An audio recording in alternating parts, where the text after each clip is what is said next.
दिपेन बर'नि हाबनायाथ' गोदान नंखाया बिथाङा जेलानाखि आबसुनि प्रेसिडेन्टमोन बिथाङा प्रमद बर'जोंनो आगदा आखाइ जाना मावदों हयथ'सो जों बुंनो हायो बिथाङा डिपुटि चिफ बायदिमोन गबिन्द बसुमतारियाथ' जास्ट नामाव इलेक्टेड डिपुटि चिफल'सोमोन किन्तु मेन सालायनाया जाहैबाय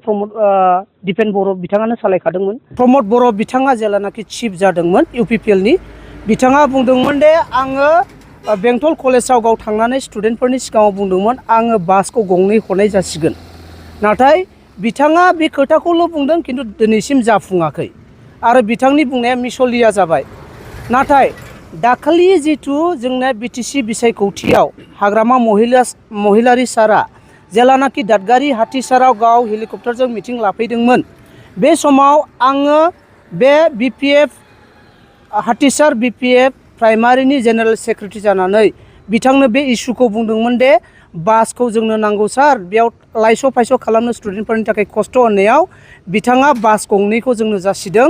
आरो बिथाङा बे बास गंनै जासिनायखौ दिनै मोगथां महराव दाख्लि जाफुंहोबाय आरो जोङो बास गंनैखौ मोननो हाबाय जोंनि हान्थिमेला खालामनाय स्टुडेन्टफ्रा हाथिसारनिफ्राय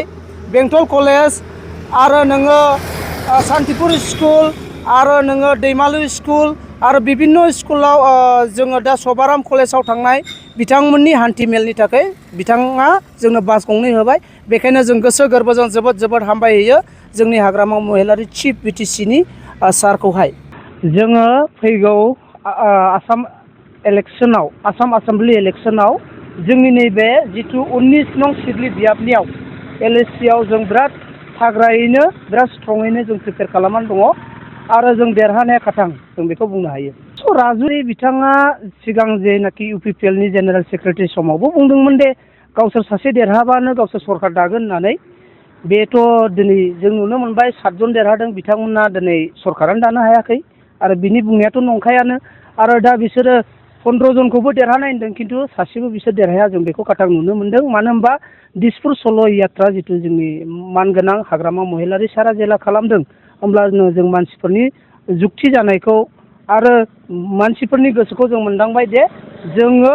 बिपिएफ हानजाया 15थाखौबो 15था देरहागोन आरो दिसपुराव जों थांगोन दिनैनि दिनाव इउपिपिएलखौ मानो थाखाय भट होआ सानदों होनोब्ला बै समावनो जों नुबाय जिथु इउपिपिएलनि चिफ प्रमद बर' बिथाङा गाव होनदोंमोन दे आङो आबसु थानाय समाव बे आन्दलनखौ पिएम चिफ एबा जिएम एबा गावबुरा जानो थाखाय खालामाखै होननानै नाथाय दिनै जों नुनो मोनबाय प्रमद बर'आ जेनाखि चिफ जानायनि उनाव ओरैबायदि सेल्फिसै बियो मावदों खुनु रायजो राजाखौ बिथाङा अनसायनो रोङाखै खुनु रायजो राजाखौ बिथाङा अननाय होफिननो रोङाखै जिहेथु जोङो दा नुनो मोनबाय गावनो एमसिएलए देरहाबाय गावनो एमपि जाबाय रिसेन्टलि आरो गावनो एमएलएनि केन्डिडेटनि टिकेट बिबावदों स' बेयावनो जों बुंनो हायो दे दिनै बिथाङा सेल्फिस जुदि बिथाङा मोजां लिडारमोनबा बेबायदि गेलेनांगौनि जरुरत गैयामोन आरो बिथाङा दिनैहाय देरहागौमोन रायजो राजाया जुदि बेखौ रायजो राजाखौ बियो अननो रोंदोंमोनबा बेखायनो बिथांमोना देरहाया एबा प्रमद बर'नि जिथु लिडारशिपखौ रायजो राजाफ्रा जोङो नाङा होननानै बुंनाय जादों